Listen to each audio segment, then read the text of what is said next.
Assalamualaikum warahmatullahi wabarakatuh.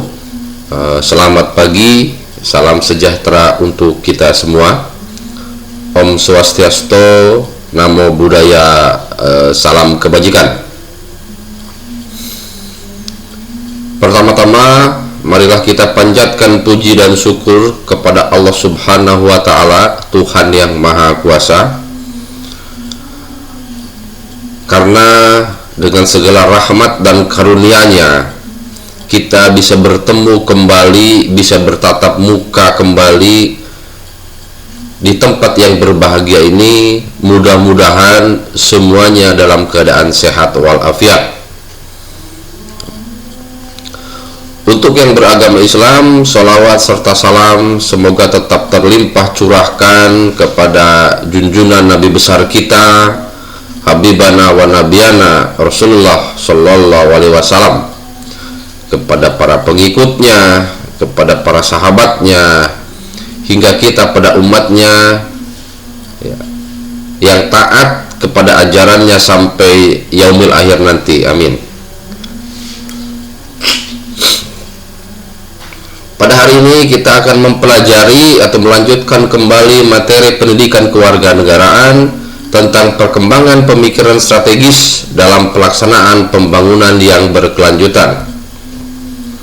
Ya, kemarin dalam pertemuan kemarin dibahas tentang demokrasi, dibahas tentang namanya politik, sedikit mengulas tentang politik dan demokrasi. Sekarang kita membahas tentang gimana caranya melaksanakan strategi pembangunan berkelanjutan. Ya, strategi pembangunan berkelanjutan sering disebut atau dengan bahasa kerennya sustainable development. Bahasa ini atau pembangunan berkelanjutan ini dimulai sejak zaman dahulu kala, ya, dari orde lama, orde baru, ya, sudah mulai pembangunan itu dilakukan. Namun pada saat itu pembangunan yang dilakukan hanya menekankan pada pertumbuhan ekonomi semata, karena saat itu banyak negara-negara yang masih negara berkembang. Ya. Setiap negara mengeksploitasi seluruh sumber daya alamnya, seluruh manusianya. Untuk apa? Untuk pertumbuhan ekonomi. Yang akhirnya pada tahun 1970-an dengan merebaknya masalah lingkungan gara-gara atau dikarenakan eksploitasi lingkungan, eksploitasi sumber daya alam, menyebab lingkungan ekosistemnya terganggu.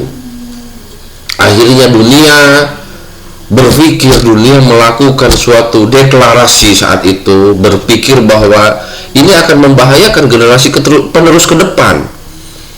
Nah, muncullah tahun 1972 deklarasi Stockholm, ya, menuju deklarasi Rio de Janeiro 1992. Banyak sekali deklarasi yang dilakukan untuk menyelamatkan lingkungan, hingga Rio Plus 10 di Johannesburg 2002, yang mana seluruh negara yang ikut deklarasi tersebut menekankan perlunya koordinasi dan integrasi sumber daya alam, sumber daya manusia dan sumber daya buatan dalam setiap pembangunan nasional, dengan pendekatan kependudukan, pembangunan dan lingkungan, sampai dengan integrasi aspek sosial, ekonomi dan lingkungan.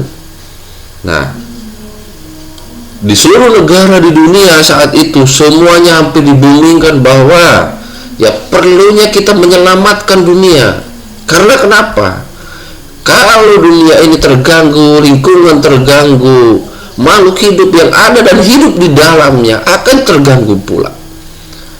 Setiap negara sudah memikirkan bagaimana menyelamatkan generasi ke depan dengan menyelamatkan lingkungannya. Ya, perjalanan panjang kesepakatan global, ya, tentang masalah lingkungan sangat kerap dilakukan, hingga PBB saat itu, ya, menetapkan UNEP, ya, menetapkan Commission on Environment and Development, ya, sebagai komisi independen yang membahas tentang atau membahas memberikan rekomendasi terhadap persoalan lingkungan global, ya, sampai negara-negara maju dan negara miskin saat itu berpikir bagaimana menyelamatkan lingkungan, ya. Untuk apa? Untuk generasi ke depan, ya.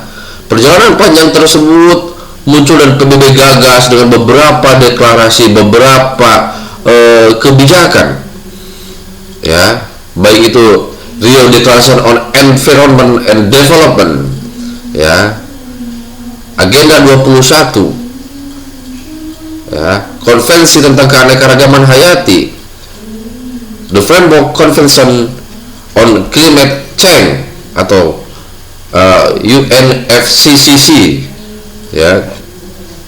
Selanjutnya Statement on Principle for a Global Consensus on the Management, ya, Conservation and Sustainable Development of All Types of Forest atau Statement of Forest Principle.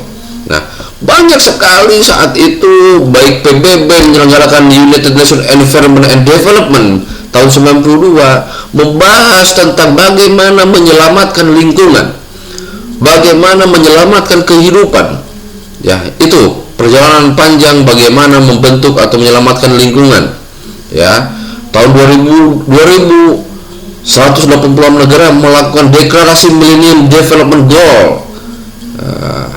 Itu untuk apa? Untuk menyelamatkan lingkungan, walaupun bertekad untuk melawan kemiskinan, kelaparan, mendorong pendidikan, kesetaraan gender dan sebagainya, tapi tetap jangan melupakan bahwa lingkungan yang kita tempati jangan sampai terganggu akibat eksploitasi besar-besaran dari pertumbuhan atau memaksakan pertumbuhan ekonomi, ya.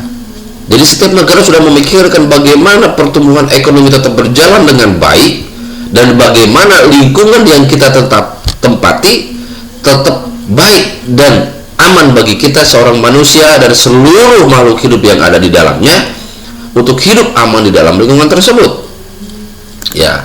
Lanjut kembali berbicara tentang strategi. Strategi berasal dari bahasa Yunani atau strategia, yang mana pengertiannya adalah seni seorang panglima yang biasanya digunakan dalam peperangan atau the art of general, ya. Dalam perkembangan modern, strategi sekarang ini sering disebut cara untuk mendapatkan kemenangan atau mencapai tujuan, trik-triknya, ya, tahapan-tahapannya. Nah, ada juga yang mengatakan seni dan ilmu menggunakan dan mengembangkan kekuatan, baik itu ideologi, politik, ekonomi, sosial budaya, dan hankam untuk mencapai tujuan yang telah ditetapkan sebelumnya. Ya, strategi pemenangan pemilu berarti strategi dalam politik. Strategi penjualan berarti strategi dagang atau ekonomi.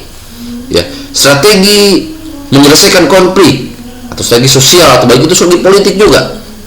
Ya, strategi berarti adalah cara untuk mendapatkan kemenangan untuk mencapai tujuan. Nah, itu strategi, ya. Selanjutnya pembangunan, yang mana masyarakat umumnya seringkali mengartikan pembangunan sebagai kegiatan konstruksi fisik, ya, membangun. Nah, kita tahunya membangun itu adalah membangun konstruksi fisik biasanya. Berpikir membangun rumah sakit, membangun jalan, prasarana dan sebagainya, ya. Adapun para ahli lain mengatakan pembangunan merupakan pembangunan secara berencana lebih dirasakan sebagai suatu usaha yang lebih rasional dan teratur bagi pembangunan masyarakat yang belum atau baru berkembang, ya. Selanjutnya, pembangunan adalah perubahan yang berguna menuju suatu sistem sosial dan ekonomi yang diputuskan sebagai kehendak suatu bangsa, ya. Perubahan yang berguna dari pertama tidak ada apa-apa menjadi ada apa-apa. Pertama dari tidak punya gedung menjadi memiliki gedung. Itu mungkin yang dikatakan oleh Roger, ya. Adapun pengertian lain menurut P.W. Rostow, pembangunan merupakan proses yang bergerak dalam sebuah garis lurus yakni dari masyarakat terbelakang ke masyarakat negara yang maju.